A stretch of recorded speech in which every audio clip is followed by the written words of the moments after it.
Eccola la primavera bellunese. A nemmeno una settimana dal cambio di stagione, ecco arrivare la neve che tanto si è fatta desiderare quest'inverno. 40 cm su Farzarego, 12 a Rabba, 5 a Cortina, dove questa mattina il paese si è risvegliato imbiancato.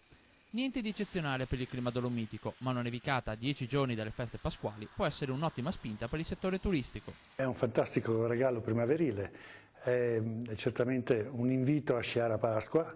Abbiamo neve fino a Pasqua e anche molto oltre, infatti gli impianti del Faloria chiuderanno il 3 di maggio ed è un invito a godere della fine di questa stagione invernale.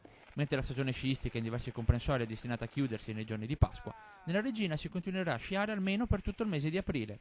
La neve non ha creato particolari disagi al traffico, mentre si è alzato il rischio valanghe, grado 3, marcato. L'improvviso colpo di coda dell'inverno garantirà successo anche a tutte le manifestazioni che andranno a chiudere la stagione 2014-2015 della Conca Ampezzana. Abbiamo un grande evento che è il Freeride della Punta Nera, che è un evento sportivo di freeride, appunto sci fuori pista e anche di arrampicata sportiva, è alla 6ª edizione e abbiamo tutti gli impianti aperti, abbiamo appunto una neve fresca bellissima e abbiamo la possibilità, unica stazione del sistema Superski, di arrivare fino oltre la fine di aprile, quindi l'invito è a approfittarne.